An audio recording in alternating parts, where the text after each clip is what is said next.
county. That's my entire experience with code enforcement.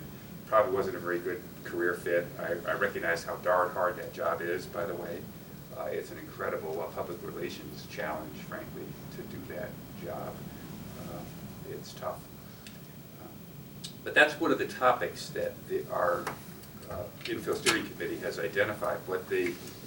My boss kind of asked the group, they said, if you're looking at infill for the whole city and looking at priorities and looking at this whole global issue, what are the things the city's doing well? What are the things that the city maybe could do better, or really we want to focus on? And they focused on the neighborhood process because it's a big deal. They focused on zoning and form-based zoning in particular because that's something that's kind of important. They focused on utilities because that's a big deal. But they also focused on taking care of areas that we already have. The idea that if you're trying to encourage infill in a community, if we're not taking adequate care, maintaining the property values of those areas, it's going to be difficult to incent or encourage that infill to occur. So that whole topic came up, and last meeting we had Tom came, Wassinger, we had Kono talk, we had the Blight to Bright people come and talk. My boss talked about the land use enforcement piece. I'm not sure he's here right now, but Rick talked about we'd be in the 41st largest city in the country. We have up to 10 if they're fully staffed. Right now they're not fully staffed. Police code enforcement officers plus a couple clerical staff. We have one land use enforcement person to deal with the zoning side, and that's one more than we had, although part of that was over at police. Dennis Wolf is that person. He's here helping out. I'm not sure he's here right now, but if you want to go to our table and learn what he actually does, feel free to do that. We also do part-time enforcement of signs. So we have one person that permits all the signs in the whole city, and in their spare time deals with the enforcement piece. So that whole issue has been identified as something that maybe we need to deal with from a resource standpoint, maybe need to deal with from a legal perspective and a cultural perspective. There's been some pretty big shifts that have occurred from our observation with what Tom's group is doing at the city, where they're beginning to kind of change the way they do it a little bit. There's been a little bit of a cultural shift.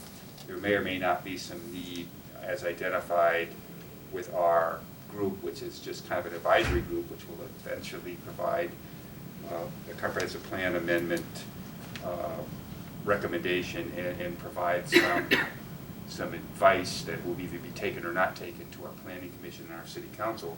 But there may be some recommendations that talk about resources for code enforcement, talk about maybe changing the laws a little bit and the processes a little bit. There's been at least some discussion, don't know whether this is even legally doable, but changing the lien from the properties to the property owners, that sort of thing. It's all the kind of stuff that's being talked about right now as part of that process. So that's going on. I want to do a quick paid political announcement. Anybody who hasn't heard it, and Rick is going to be there, Rachel's going to be there. You've got people kind of representing you, but anybody else who's interested in our infill workshop on April 23rd, take one of these and give me a call, and even if you can only come for part of it. But I tend to hijack things a little bit, so I'm going to hijack a little bit right now and talk about really what we're going to talk about at our next meeting. And Tom Wassinger talked about this already a little bit, but we have this deal with private property, which primarily is what Tom's talking about, but he also gets into public property. And then we have this blurred line, and we talked about sidewalks, for example. So let me kind of ask you a quick question. Can anybody tell me about how much public right-of-way there is in the city of Colorado Springs? Remember, we have 195 square miles, by the way, not 200, but almost 200. Anybody have a guess? Half. Not half, but that's a good guess.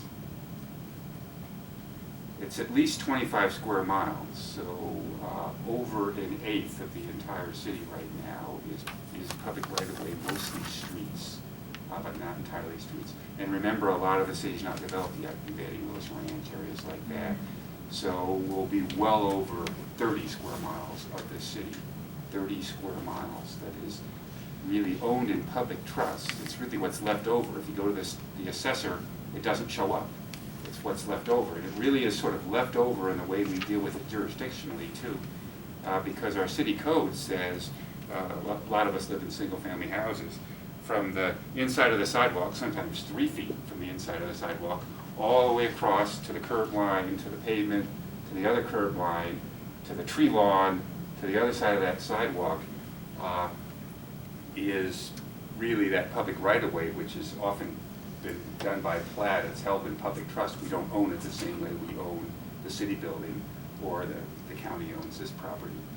And so our code says that basically that piece between the sidewalk and the curb line is the responsibility of the property owner to take care of it, even though we as property owners really don't own it. And that becomes a big challenge. So, you know, Tom has to deal with some of that stuff, and they've gone out and dealt with weeding properties or mowing properties, that sort of thing. But it gets more complicated because we have districts, we have HOAs, we have the general city that takes care of some medians, doesn't take care of some medians. So that whole thing, and I'll just throw in one more term, which is called the public domain. Public realm, not public domain, wrong term. Which is, you know, you go to a shopping center, that's all private, but it feels public. And really the jurisdictional part is not us as a city, it's that business, but it feels public. And so the picture gets pretty challenging in terms of how do we take care of our community and who's responsible. And so I just sort of throw that out, and that's the next topic we're going to be talking about at the info committee. Any questions, Abhi? So, thank you very much. A very nice complimentary here. So, since nobody ever calls on the back row first, and everybody knows you got to get here early to sit in the back, we're going to start in the back row. Just first name, or whichever one you'd like to use today, and why you're here to participate in this thing. And we'll keep it to about 30 seconds, and then we'll open it up. All right. My name is Cinderella, and I am interested in learning more about covenants. Okay. Thank you. Sir? My name's Patrick Nelson. I'm just here about reading the codes. Okay. Well, Carl already gave up my real name, so I guess I have to use it. Hey, but you did bring lunch for everybody, so I'll throw you under the bus for that one. I still have some soup. Oh, no, there you go. Now. So Carl mentioned the infield connection. I also sit on the board of Kono with Rick, and as well as my neighborhood association, Patty Jewett. And so code enforcement is something that we hear about almost every meeting. And we've put together some research and some lobbying efforts to city council to try and get more funding, more staffing for code enforcement. And then finally, just as a private citizen, I live in an older neighborhood. I've had occasions to call code enforcement myself, and I'm not sure that I'm a big fan of it being at the police department. They don't always know the codes, and it's no fun to call and about, you know, weeds or something that maybe feels not as important as public safety, and have the dispatcher say, oh, hold on, I have to answer 911. And I think, oh geez, and I'm calling about a car that's parked in the wrong place. So just some personal concerns. Thank you. You're also an expert on downtown, That's true, I have worked. so she has if you have any questions about downtown. Nothing's better than a panelist throwing the question to somebody Throwing it in into the the audience bus. first. I love that. This man has done this before. Ma'am? I'm Nancy, and I'm pleased to hear what you were saying about the codes say it's private property, and it's the responsibility of the homeowner where the sidewalk meets the road, sort of, but where Dublin Boulevard has gone through as such a major thoroughfare, and the homes that line it don't face it. They have fences along the sidewalk, so it doesn't seem like it's part of their property, and the sidewalks have become totally unusable, almost unusable, very, very difficult. And my other concern, obviously, is addressed by the lack of enough officers, but the home we've been hearing a lot about recently on the corner of Dublin and Brittany, where the fellow dug out his yard and put in junk cars and all that. I'm just wondering how that was allowed to go on like that for such a long time, and what the nearby neighbors could have done that might have gotten action sooner. Thank you. Okay, I'm Teresa Hill. I do manage a public housing place, and a lot of times, see, my concern is like when people call, like to get on my waiting list or something like that, and they're in a present situation where they have no heat and stuff like that, so I just wanna kinda know, and I'm always like, well, call code enforcement to, you know, make sure your needs are met, so I just kinda wanna know kinda your process, so if they do call, what's the process there? And I don't believe that you deal with mold, but if you don't, if you can give me like a resource if people called about concerns of mold, who I can refer them to. So those are my two. Thank you. I'm Karen Vernon. I'm just interested in learning more about code enforcement. Excellent. I'm Janice McLean. My company is Red Oak Associates. I manage homeowners associations. I specialize in single-family home areas, so I'm interested in kind of a large area, but in addition, the application of utilizing city code to complement associations. Great. My name is Stephanie Nauert, and I live in Falcon Estates, so I'm concerned with covenant enforcement, code enforcement. And also, just as a concerned citizen, I've called, reported to the city about city-maintained properties, like say along Academy Boulevard. Who's supposed to take care of the sidewalks and all the weeds behind people's fences that are on Academy, so that we can keep our neighborhoods looking well. Thank you. Sir? Chuck Noward, I live with her. I'm sorry, I brought him. Really? You gonna leave him I'll keep him here. So does he call about different kind of weed than you call about? No, not that kind. I just wanted Not that to. That's right. Yeah, I've called code enforcement many times. They've taken good care They'll of always us. take care of Thanks. Ma'am? My name's Carolyn Medley, and my neighbor and I are here from Peregrine. And we were in the legal one recently because we have a VRBO next door from us and across the street from her. And we've been dealing a lot with the covenants and we have done a lot to try to get rid of the VRBO. But the owner didn't care about our covenants. And some of the things that are happening now, I think, are code problems. And my question is going to be, how do we handle that with somebody that's there for 3 days? If they're parking so that you can't walk on the sidewalk, but we report it, and they come in 2 weeks, those people are gone, so. What? Vacation rental by owner. And it's owned by a company, so it is a business, it's not. You know, and that question has come up on the west side of town as well, and I've had a conversation or two with Sally Clark about that. What I don't understand is why the city doesn't go ahead and license them and inspect them and actually have some kind of go ahead and actually perhaps do the assessment different, because it is a different animal if it's an income property-based assessment versus some other assessment.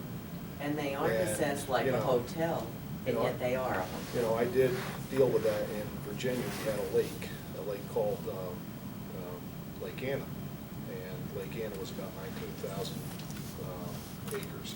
It was a good-sized lake, and we had 390 miles of shoreline in the county, and we had a tremendous problem with the vacation rentals, and really the direction that we thought to go with it was to go ahead and regulate them, license them, do inspections on them. And so you have a new mayor coming in, a new council. The west side of the community is having some of the very same difficulties, and I know Carl's probably going, holy crap, but the reality is... My boss, not me. Yeah. You know, but the reality is, unless you do something so that you actually regulate them and have the right to go look at them and have specific, you know, if you're gonna be a vacation rental, you have to get the cars off the driveway. They can't leave them. I mean, I've rented things on the eastern shore. You can't leave your cars in the road. They have to be in the driveway. You can't have more, I mean, there's a lot of regulations. And it perhaps would create a revenue stream that the city could then go ahead and use that money to enforce it. And that's what we did in the past in that particular county in Virginia. Well, So, I'm Debbie Wiley, and I live across the street. We have taken pictures and sent them in to our property manager, because our covenants state you cannot park overnight on the street. And, you know, he'll have 20 to 20-some people in the house and parties, and we don't, and they're not single families. They're Right. all coming in for something. So he's finally got assessed, so now all the cars squeeze into the two-car driveway. They won't even park in the garage. So he's, Yeah. But they hang over the they sidewalk. hang over the sidewalk. But I think, you know, Yeah. my own personal opinion is the city ought to do something to help us and make it pay for itself. I mean, Yeah. we're, And I agree with you. you, We but in agree the with you. meantime. I guess the thing I didn't mention we about do. regional building is we're 100% fee driven. We don't get any money from tax base. So if you come get a permit, you're gonna pay for a permit. That's where we get our money. So people that are not pulling permits and doing work, our people are fairly aggressive because they know their paycheck relies on catching that work being done without permits, or there may not be any money to pay them. So are you the ones that would end up having to? That's a quick no. I heard it. At this point, I heard the quick if no, it too. I had were a quick no. designated- That's okay. Yeah. If it were designated, you mean if all of a sudden the city decided to do that, the city would have to decide where that would go. We do some licensing functions, certainly that could be a discussion, but to just say automatically the city does this, we're a regional entity, it would take approval of all of the communities, well, all 7 of the communities. Woodland Park doesn't get a vote, but the other 7 do, so possibly no, possibly a different Well, answer. we're going to go over that, so. Rick, you wanted to add Yeah, something too? vacation homes have been on the schedule for about 5 years now. And they got taken off the scrubs, what they call our code scrubs, about 5 years ago when we went under the new form of government. They didn't know exactly what the emphasis was going to be. And Carl can speak to this better than I can, but basically what it has been put on the back burner. It isn't something that isn't on the front burner for Kono or some of the people on land use, but it's just not been an interest of some of our present leadership. And so I think under the new mayor, it is something that you need to really push, because the 2 that I've talked to that might be our mayor, both have shown an interest in a lot more public input and process, and they're interested in fixing a lot of these neighborhood problems that we have.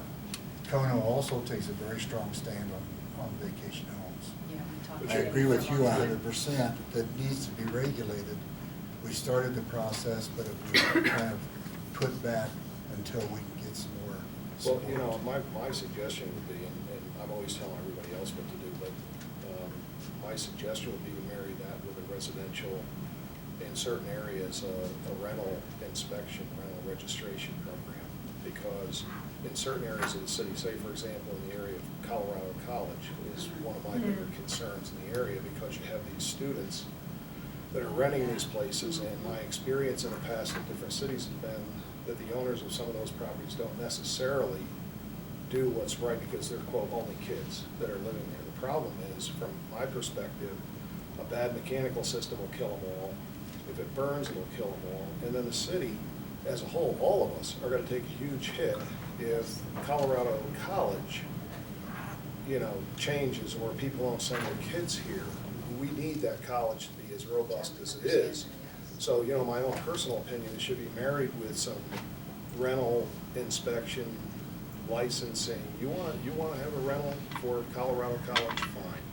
That's fine. We're not just pulling Colorado College in. No. UCCS is the same thing. But there may be certain areas of the city that vacation rentals, but also other rentals should be looked at as well. You have, you know, I don't know about your kids, but my kids, they have a pig pen. They had a pig pen in their room, and it was a fire hazard every day they lived in their house. And you know, so I don't know what their apartments look like. Although I've seen, you know, at times some of my own kids, and they're like, holy crap. But my point is that you have 6 or 8 of these renting a home. And in my mind, there are some requirements that need to be met. If you want to rent it to those folks, I want to make sure you can get out of there. I want to make sure that you can get out of each one of the rooms. There's certain particular things I want to see happen from, you know, from a building code point of view. I want to get out. You know, I mean, we recently almost, you know, I think I was in tears over the 7 people that died from carbon monoxide. Oh, no, in Maryland, yeah. Maryland. Yep. And, you know, you have you know, their whole lives ahead of them, and now it's gone.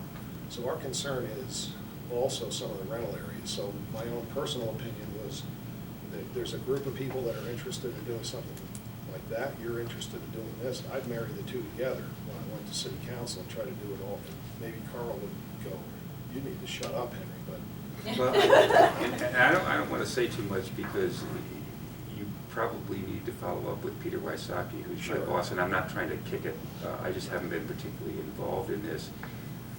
I will suggest a couple things kind of unofficially. One is that from a citywide standpoint, and first of all, you kind of have to look at what the trend is, and there's a market and there's a trend, and the idea that we would say, as a city, we don't want to have this occurring anywhere in our community is probably not going to be a good answer. Also, on the zoning side, there's challenges with trying to deal with this issue on the zoning side because areas are different, and some of the comments that came up are really covenant related. They're very specific to particular areas. Where I live, which is right across the street from Rachel, if somebody wanted to do a vacation by owner, there would not be the parking issue necessarily, but there could be the partying, the intensity, the you know, that sort of thing. So covenants are something that we can't ever reach that level of kind of control citywide, nor do we really want to, and Tom would probably say the same thing. We deal with a different set of standards. So I'm really kind of intrigued by the idea of kind of a non-zoning, non-covenant, but a management and registration process that would probably set some fairly minimum standards. And it'll be up to the neighborhoods if they do have covenants to kind of achieve that higher level. We, at this point, at least as I understand it, have basically said, you know, it's legal to rent your house in the city to somebody, and it's kind of hard to say, well, it's not legal to rent it for a week, you know, but it is legal to rent it for 6 months, and that time frame thing is pretty challenging for us. But it is a higher. 3 days, it's a- then the right. next week a week, and then Well, another. it's Right. far more a week. intensive. It's a an Motel intensive- 6. Right. More intensive use. Yeah, and so I think it really You is, know, may be a non-zoning. You know, and quite frankly, you know, my own personal opinion as a citizen is they ought to have it assessed based on income. Because he's It should be an making, income based, it's not, a business, not, and we're not, not it the says value it of in the our home. I covenants, think we it's a can't different have it. animal. Well, and It's like a hotel at that point, so, you know, so. We don't and know the who other he's thing- rent, is he doing it to a Well, meth lab? the other like a thing that bunch the of city is colleges not come in getting, quite with frankly, meth? is a sales tax. They're conducting a transaction that there's no tax involved. And I And might also add- it's, you know, I might add too that your covenants is a contract between you and the owner of that property, just like anytime you have a covenant, it is a legal contract. As soon as they purchased that property, they came obligated to obey that contract. So you do have legal means to do Well, we were it. doing The other thing I'd like to explain is the city has no position on covenants. So when you go to the city, they are not responsible for our covenants. They will, as a matter of fact, they won't even help us enforce them, which I can understand that because they don't have any position, any legal position to do it. how many homeowners associations are there in the city? 600, 800, what's the? Something like that. There's So how could they- 10,000, how could and they- that's just Yeah, 'cause each that are one's different. registered. So, Everyone's but I different. wanted to make sure you understood that Yeah. the city, when it comes to covenants, they have no position, Yeah. they shouldn't have. We were with the Yeah. lawyers. Is there first. zoning though that prohibits short-term or a lot, you know, like there have been, it's advertised to sleep 16 people. And there have been times that we're sure there were